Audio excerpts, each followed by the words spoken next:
I always thought the Rocky Mountains were the most beautiful place I've ever driven. Wide roads, incredible landscapes, and that icy silence that only northern Canada has. But it was also there that I had the most disturbing experience of my life. That was in 2018. I was driving a light truck between Jasper and Banff, on a very clear night, with no snow and a starry sky. Everything was fine until I started climbing one of the highest stretches, near a plateau where the road runs right up against a rock wall. It's a long, isolated stretch, with no cell phone coverage for dozens of kilometers. It was around 2 in the morning when I first heard the sound. At first, I thought it was the wind blowing against the truck. It happens a lot on steep curves. But this sound was different. It was like a scream. Long, thin, piercing through the air. It wasn't constant, and it didn't seem to come from any one specific point. It would come and go, and then come again, closer. It was so high-pitched that I wanted to cover my ears. I thought it might be an animal, like a coyote or a wolf, but it didn't sound like an animal. It sounded like someone. Someone in a panic, screaming for a long time, with a force that didn't seem human. I slowed down and opened the window a little to hear better. It was worse. The sound came in full force, almost as if it were inside the cabin. It was like a voice, but distorted. As if they were screaming in pain, but the scream was stretched, thin, and displaced in time. I took out my cell phone and started recording. Even with the wind, the microphone picked up something. And at that moment, I was sure it wasn't my head. The scream seemed to be following me. I was driving down the road, and the sound followed along, always at the same distance, as if it were surrounding me. When I reached a flat spot and stopped the truck to breathe, the scream disappeared. Everything went completely silent. Even the sound of the pine trees moving in the wind disappeared. The road was deserted, there was no light, there was nothing. Just me, the truck, and that absurdly starry sky. But as soon as I turned off the engine, it came back. The scream. Only this time, louder. As if it were above the cabin. I started it again and left without thinking. And I swear on everything, the sound seemed to follow me. Always out of sight, but there, present. As if something was screaming at me, or for me. After about 20 minutes of driving without stopping, I started to calm down a little. The sound had disappeared again, and everything seemed normal. The road sloped down slightly and opened up into a stretch where I knew there was a small shelter for truck drivers. I pulled over to try to understand what I had recorded.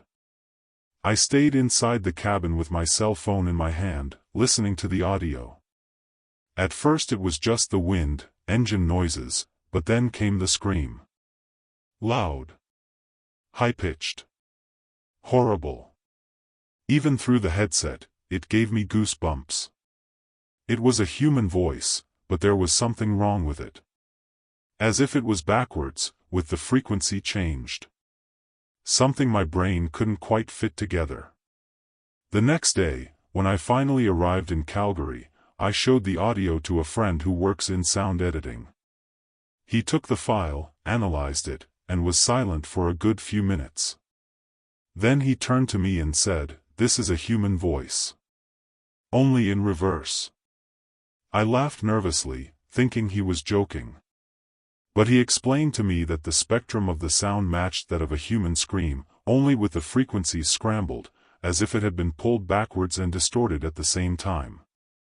And then he added, "If it's someone screaming, that person is no longer alive." Since then, I started receiving random messages on my cell phone. Short audios, with background noise and something very similar to the same scream. Sometimes, they came from unknown numbers. Sometimes, no number appeared at all. The files disappeared by themselves after listening to them. And worse, the sound seemed to change. As if each new scream was more angry. as if it wanted to break some barrier. I blocked it, changed my SIM card, but from time to time, the audio would come back. Sometimes at night, sometimes when I passed by high, isolated places. Always that scream, and a clear feeling that I shouldn't have recorded it. One morning, already on another route, I woke up to my cell phone vibrating. There was a new audio. When I pressed play, I heard my own voice. Me saying my name, the way I respond in a cargo conference. And then, the scream.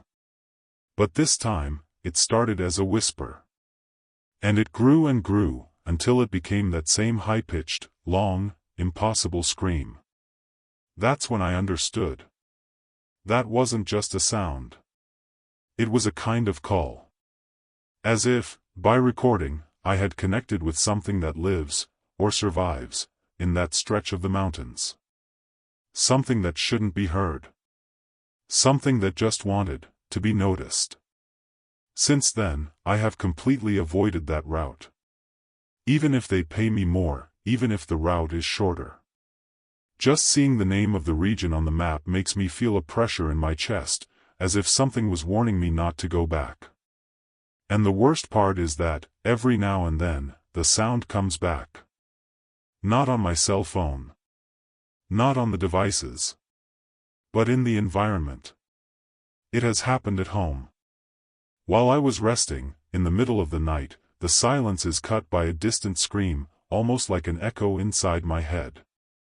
And when I open my eyes, everything is quiet. But the feeling that there is something there, watching, never goes away. I talked to other drivers. Some laughed, others were tense. One of them said he heard a similar sound in 2009, but never told anyone about it. He said he thought it was a hallucination caused by fatigue. But he also had problems with his cell phone afterward. Messages were deleted, recordings disappeared on their own. Everyone who passed by and heard the scream carries this mark, even without really understanding what it is. It seems like it's not just a sound. It's a fragment of something bigger. As if, by hearing it, we opened a door that should have remained closed. To this day, I still have the original audio saved on an external hard drive, disconnected from the internet. I've never listened to it again, but I know it's there.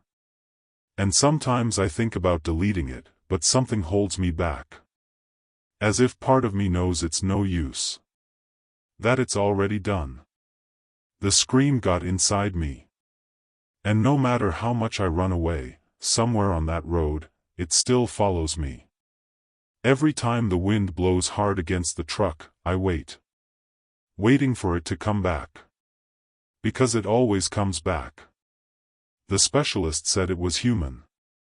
But he didn't explain how someone could scream like that, for so long, with that pain that seemed to come from outside of time. All I know is that, on that road in the Rockies, there's something that doesn't want to be forgotten. Something that screams for attention. And if you ever drive by there one night, and hear something like that, just don't do what I did. Don't record it. Don't respond. And most of all, don't stop. I've seen a lot of weird stuff over the years driving through the Australian outback, but nothing comes close to what happened to me on a dirt road in the Northern Territory. I was hauling a load from Darwin to Alice Springs, cutting through more remote routes to save time. Anyone who's been around these parts knows, it's dust, dry heat and miles of nothing. Straight, red roads, with no living soul around. It was late afternoon when I saw the road train for the first time. It was huge, with at least 3 trailers, raising a cloud of dust that looked like a fire. I thought it was strange because I didn't see it coming.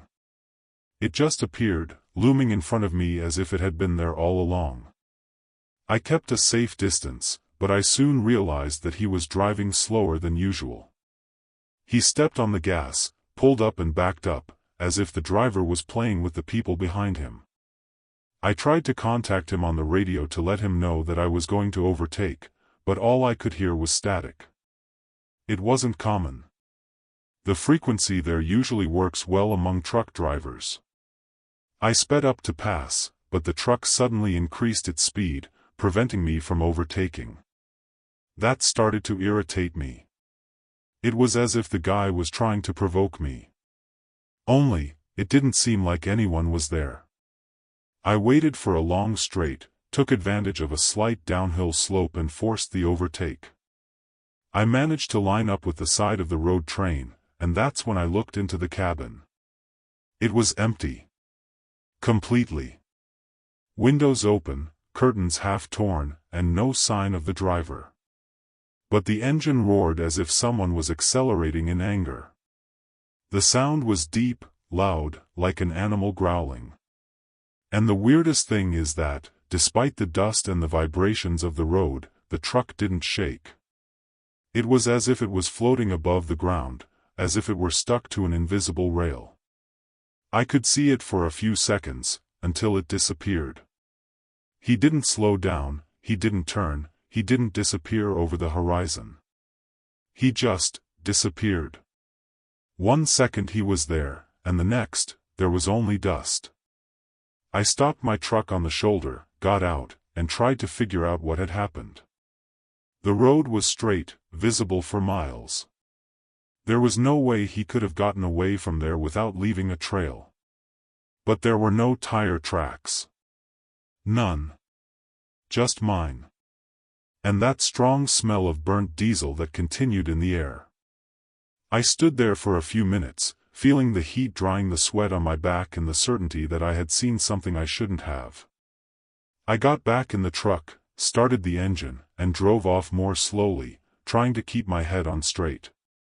I kept telling myself it was the heat, the fatigue, or some trick of the light with the dust, but deep down, I knew it wasn't. About 20 minutes later, as I drove down an even more isolated stretch of road, I saw the dust rising up ahead again. It was him. The same road train. Same shape, same faded paint, same way of taking over the road as if it were part of it. This time, he appeared head-on. Stopped in the middle of the lane. I slowed down, thinking the driver might be in trouble or calling for help. But as I got closer, the truck started moving, on its own. The engine roared and it came toward me. In reverse. With the 3 trailers lined up as if they were being guided by someone who knew exactly what they were doing. That was the most absurd thing. No road train goes in reverse like that, especially on a stretch of dirt road. I backed up and started going back as fast as I could. The dust it was kicking up seemed thicker, like smoke from a fire. And the sound of the engine, it got deeper, more animalistic. Almost like a roar inside my head. After a few meters, I looked in the rearview mirror and it was gone. Again. As if I had never been there. I was shaking. I leaned against a shady spot under a dry tree and stayed there for a few minutes, breathing deeply. Then I heard a sound that didn't come from the engine or the wind. It was the radio. The truck's radio turned on by itself. A clear frequency, with slight interference, and a voice. But it wasn't a voice speaking. It was an old recording. Like the ones that announced the time or position. And in the middle of the interference, a clear sentence, "You've been here before." That made me freeze completely. It was as if the road was repeating itself. As if I were stuck in a circuit. As if the path itself were a trap. I turned on the GPS to try to locate myself, and the map was strange. The lines of the route seemed blurry. As if the road no longer existed. And yet, I was still there, driving along it. I tried to follow my instincts and take a side trail, any detour. After another 30 minutes of driving through that labyrinth of dirt and dust, I saw a parked pickup truck. I stopped next to it, got out, and went to talk to the driver. He was an old man, sunburned, with a face like he had seen too much.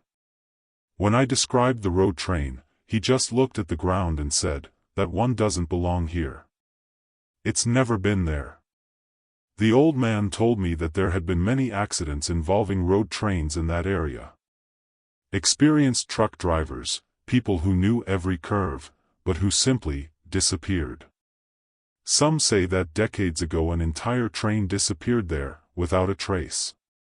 They only found tire tracks going around the same stretch, as if they were stuck in a loop. And what gave me the most chills was when he said, "If you heard the engine, it's because it noticed you." As if the sound wasn't just noise, but a signal. A recognition. He told me to keep going straight and not stop for anything, even if the truck appeared again. If I stopped, it could be the last time. I followed his advice. I got back on the road, picked a spot on the horizon, and went straight ahead, without looking to the sides or checking my rear-view mirror. The road seemed to open up again, as if the desert itself was bringing me back to reality. After almost an hour, I crossed paths with the first vehicle in hours, another trucker coming in the opposite direction. I signaled, drove straight past, and only then did I breathe a sigh of relief. When I reached a gas station further south, I stopped, got out, and went straight to the bathroom.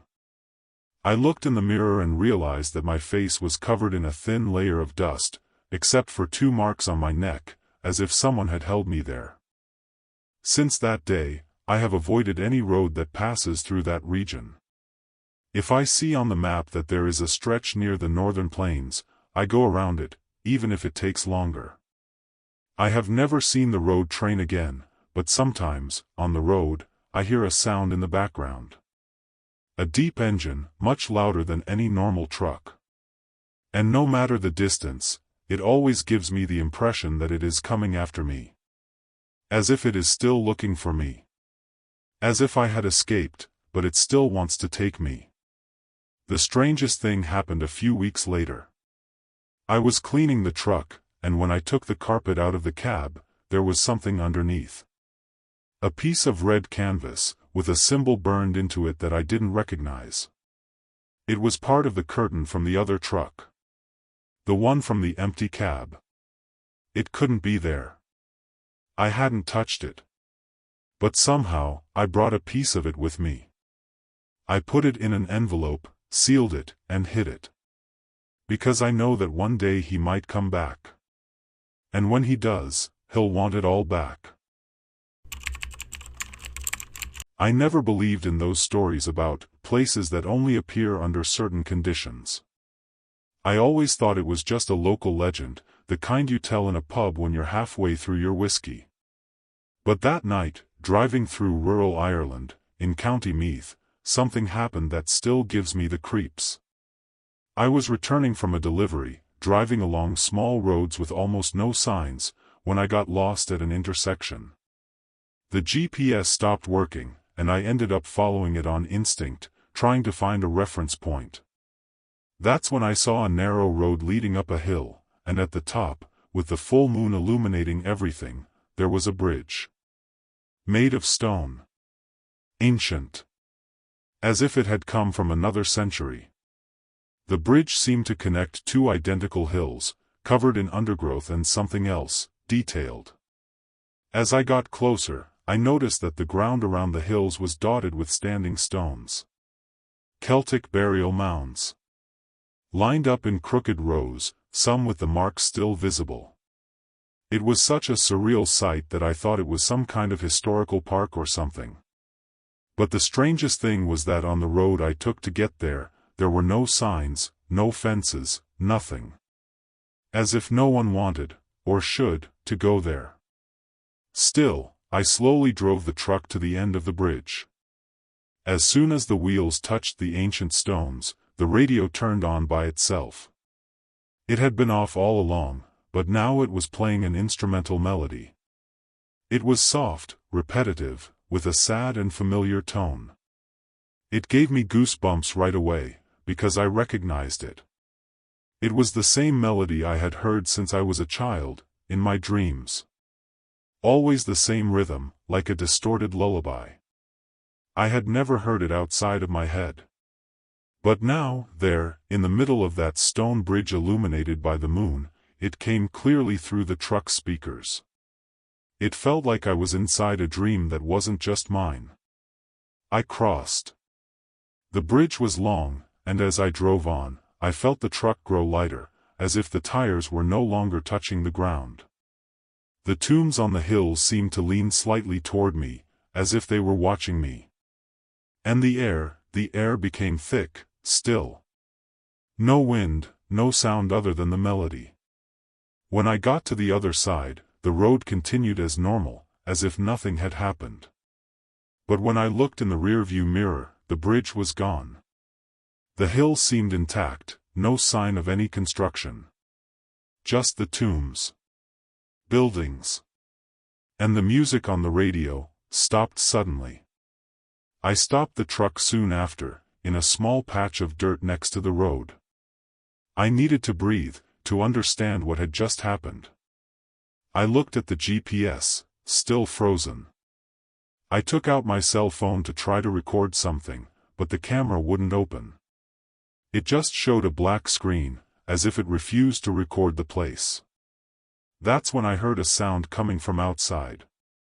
Footsteps. Slow. On the grass behind the truck. I stood completely still for a few seconds, until I plucked up the courage to look in the side mirror. I didn't see anyone, but the graves seemed closer. As if the space between them had shrunk while I wasn't looking. I went back to the cabin and decided to keep going, ignoring what was going on. But for the first few meters, I felt something strange in the steering. As if the wheels were passing over a different surface. Lighter. As if I were driving through solid fog. I looked out the window and the world outside seemed old. The fences were gone, the trees were twisted, and there were fires on some distant hills, small, fixed flames, like giant candles. And then, for the second time, the radio played. But not the melody. It was a voice. Faint, whispered. In Old Irish. I don't understand the language, but the intonation was clear, it sounded like a prayer. And it repeated itself. And repeated itself. I did my best to get out of that section. I went back along the same road, trying to retrace my steps, but the bridge was nowhere to be seen. Where it should have been, there was only grass and stone. And the graves were still there, unchanged. As if they had never moved. I returned to the main road when the GPS finally reconnected. The road I had taken was no longer on the route. As if it had never existed. I spent the rest of the trip in silence, without music, without the radio. The melody still echoed in my head, as if it had left some mark that I could not explain. And for some reason, it now appeared in dreams that had previously been just noises.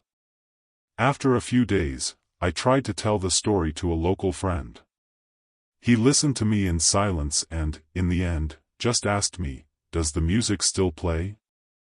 When I said yes, he turned pale. He told me that, according to old legends, some ancient paths connected the world of the living to those who do not rest. But they only opened under specific conditions. One of them was the full moon over Celtic lands. He said that whoever hears the song is already marked. That the melody is a call, and that ignoring it is useless. They don't want to scare you, he said. They just want you to remember. Since then, the song has come back at random times. Sometimes on the radio, even when it's turned off. Sometimes in the silence of the cabin, when the road is empty. I've heard it playing in my headphones before I put on any other music. It's low, constant, like a reminder. It doesn't hurt, it doesn't scare, but it's annoying. And the worst part is that now it's always complete. Before, in my dreams, it was just a part. Now, it has a beginning, a middle, and an end. And every time I listen to it all the way through, I feel a pressure behind my eyes. As if something wants me to see something beyond. One morning, I passed by the same county, just passing through, with no intention of stopping. And yet, the radio turned on. It played the melody. And for a few seconds, I saw the silhouette of the bridge on the side of the field, up on the hill. Impossible. But it was there, gray, lit by the moon, with something standing in the middle. A human figure. Motionless. Watching. And the feeling I had was that it was waiting for me. Not with anger, not with urgency, but with infinite patience. As if knowing that, sooner or later, would have to cross again. I've thought about going back. Just to understand. Just to make sure that it happened. But every time I get too close to that stretch, something stops me. The road closes, an accident blocks it, or the truck simply breaks down. It's like something doesn't want me to go back yet. Like it's waiting for me at the right time. And every night of the full moon, I find myself looking at the sky, feeling the music lower in the back of my mind, like an ancient lighthouse trying to call me back. If you ever drive by and see a stone bridge lit up on the hill, don't cross it. Or if you do cross it, don't stop in the middle. Don't look at the graves.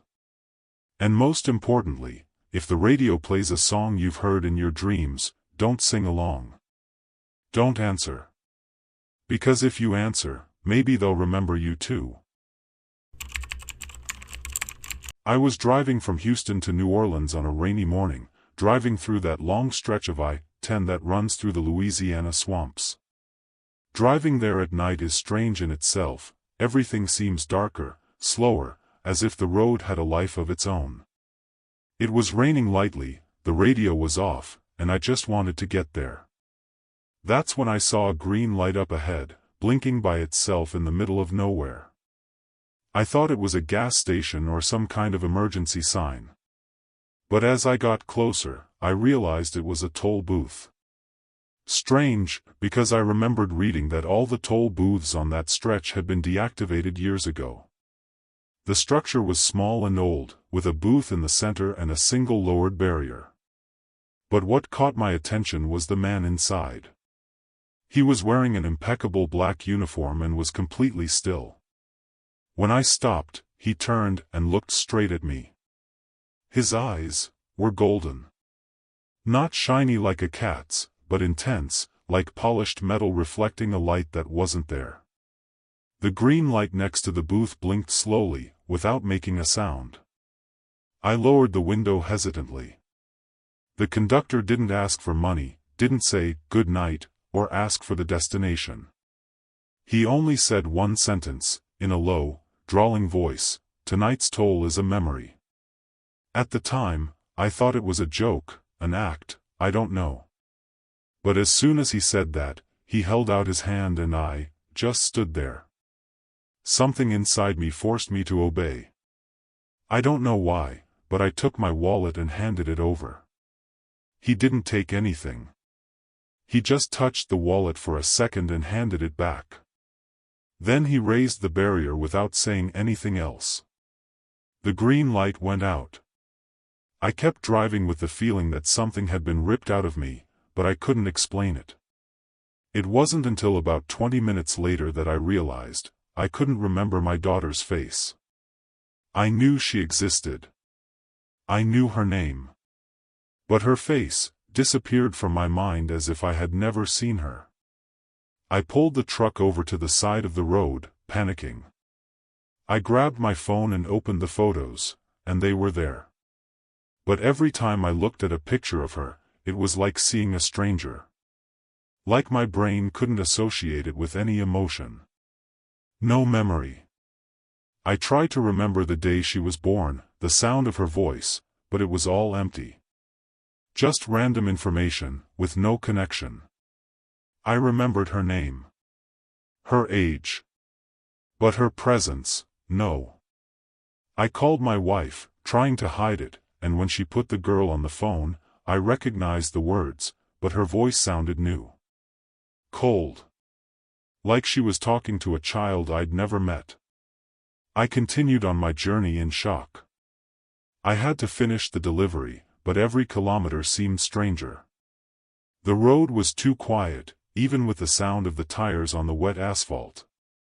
And the radio, turned on by itself. It was at minimum volume, almost a whisper.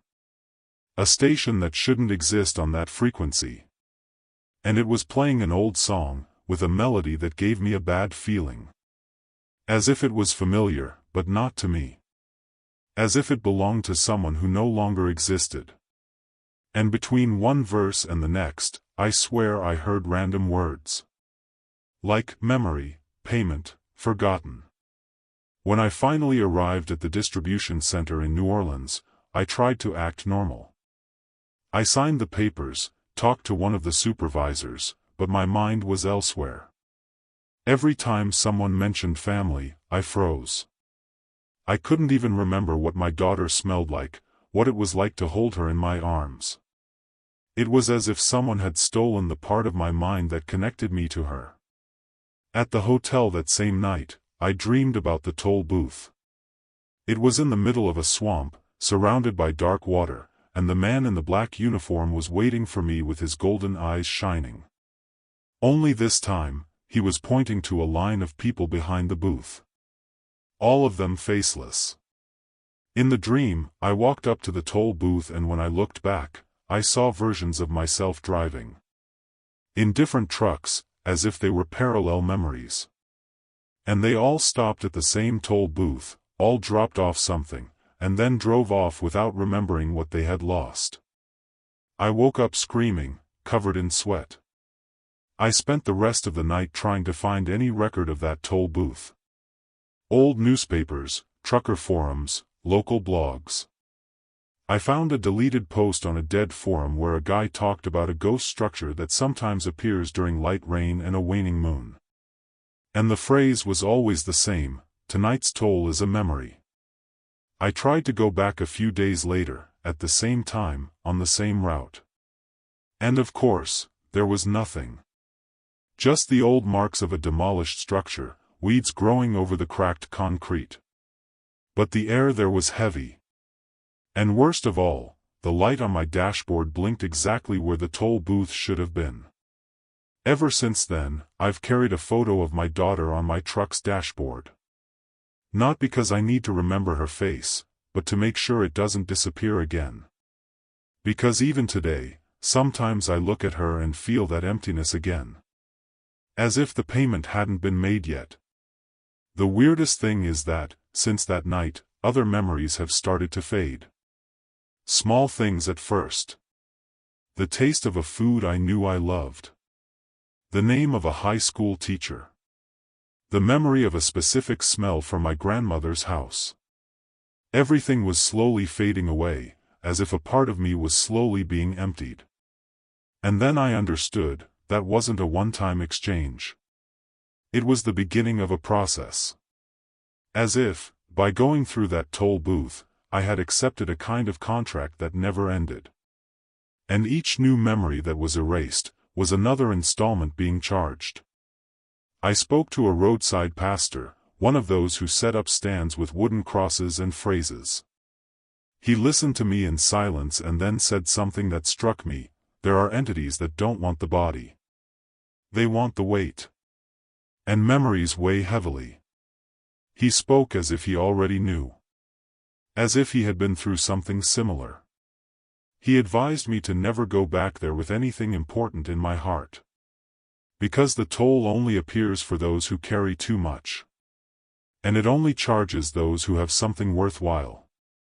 Sometimes, you don't even know what you're giving away. You only find out after it's too late. Today, I write everything down. I have notebooks with dates, names, moments, descriptions of smells, voices, sensations. Because I no longer trust my head.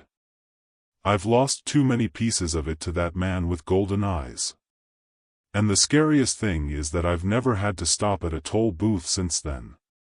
Even on the stretches where they exist. The barriers go up on their own. The light turns green before I even get there. And every time that happens, I feel a shiver run down my spine. As if he were still there, watching me. Waiting for the next toll. If you're driving down I-10 on a light rainy night and you see a green light flashing by itself, don't stop. Even if the barrier is down. Even if it seems like there's no other way. Because sometimes the road tests you. And sometimes the price isn't money. Sometimes the price is a part of you that you'll never get back. And the toll collector never forgets. I first heard about Highway 13 at a truck stop near Brandon, Manitoba. An older guy mentioned it in passing, as if he didn't want to pay much attention.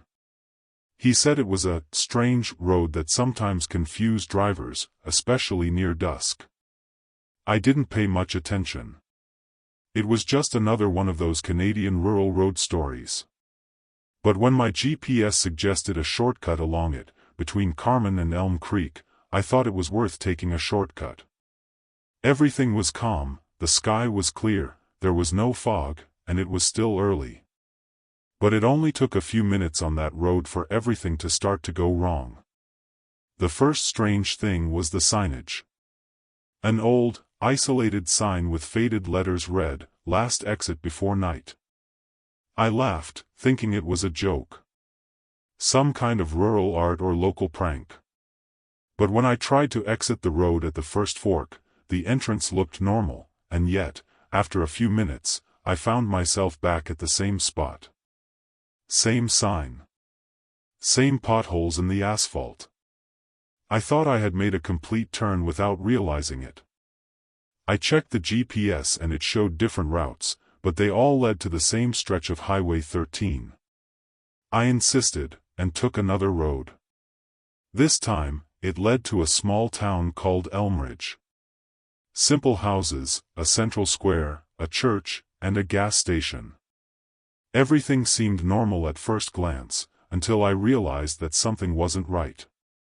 People looked at me as if they already knew me. A man waved and said, "You came back quickly." But I had never been there. I thought it was a coincidence, thanked him, filled up the tank, and left. But when I got back on the road, I came across the same sign, "Last exit before night." And then I realized that the gas in the tank hadn't gone down a millimeter. I tried again. I took another exit. And another. I entered 3 different towns. All named Elmridge. Same square. Same people. Same black dog lying near the bandstand. It all repeated itself like a badly made loop. Only each time I returned, the sky was darker. The light dimmed faster than it should have, as if time were being sucked away. And people started staring at me for longer. Without smiling. Without blinking. As if they expected something from me that I didn't know what it was. On my 4th attempt, almost in despair, I stopped at the Elmridge gas station and went to the attendant. A thin man with a worn-out hat and sunken eyes. I asked how to get out of town, explaining that I was stuck in a loop. He looked at me with an expression that was almost pity. He just said, "You should have left before sunset." And then he pointed to a side street. It was the only one I hadn't tried yet. I thanked him, got back in the truck and got on it. But instead of leaving town, it took me straight back to the square. The same dog. The same people. Only this time, they were all standing still. Silent. Waiting for me. I stopped the truck in the middle of the street and closed my eyes. I started to sweat, as the air became thicker and thicker. I turned on the radio to break the silence, and it kept playing a station with interference. All I could hear was one thing, "Last exit, last exit, last exit," repeated like a mantra. The sky was almost completely dark, even though it was just after 5 in the afternoon. I picked up my cell phone, no signal. I tried to open the GPS, it only showed a pulsing red dot. Nothing else. And that's when I heard a metallic sound coming from the back of the truck. Like someone had slammed the palm of their hand on the back of the truck. I jumped out of the cab and walked to the back with my flashlight. Nothing. Just the sound of the wind. But when I got back to the front, the inside of the truck was different. On the passenger seat was a folded sheet of paper. I opened it. It was a hand-drawn map.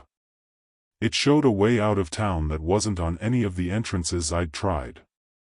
And in the corner of the paper, written in shaky handwriting, was, "Only works once." That shocked me. I looked around and the townspeople were closer. Silent. Standing on the sidewalks, watching me. I didn't think twice. I started the engine and followed the path indicated on the map.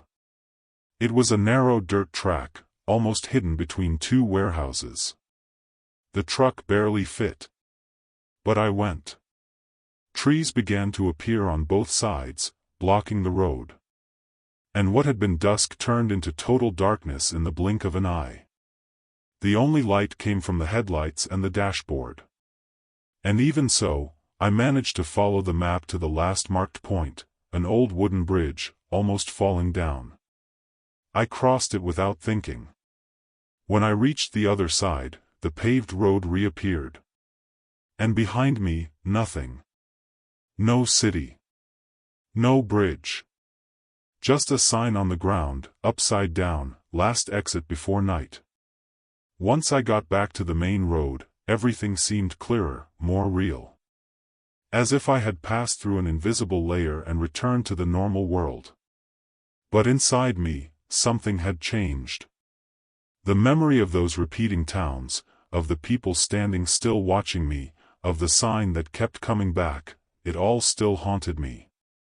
I spent the next few miles in silence, with the radio off and my eyes fixed on the reflections of the road, waiting for something to appear in the rearview mirror. But all I could see was the darkness getting further and further away. And even then, I couldn't relax. Because deep down, I felt that that road was still there, waiting. I arrived at a large gas station near Winnipeg in the early hours of the morning. I got out to get gas and casually asked if anyone knew Elmridge. The attendant thought for a moment, then said that the name sounded familiar, but that he had never heard of a town with that name in Manitoba. I showed him the map I had taken, now yellowed, as if it were decades old. He looked at it and asked where I had found it. When I told him, he just said, "You got lucky." I stood there for a while, staring at the paper, trying to figure out what he meant. But deep down, I already knew. Since then, I avoid any route that takes me near Highway 13. I erased it from my GPS and crossed out any route that passes near it. But sometimes, even when I program another route, it appears. Just for a second, like an automatic suggestion. And on quieter nights, I've heard the radio turn on by itself. A voice repeating, almost whispering, last exit," as if it wanted to remind me that there is still a way back. That I can still make mistakes. That the road is still alive. And that, if I'm not careful, I could end up going back on it again, without realizing it. The strangest part? I dreamed about Elmridge again. Not the town, but its residents. Standing still. Watching me. Waiting. And in the dream, I'm always behind the wheel. Always trying to get out. But every time I turn, the sign reappears, lit by a headlight that isn't mine, "Last exit before night." And on the passenger seat, there's a blank sheet of paper. Waiting to be written on again.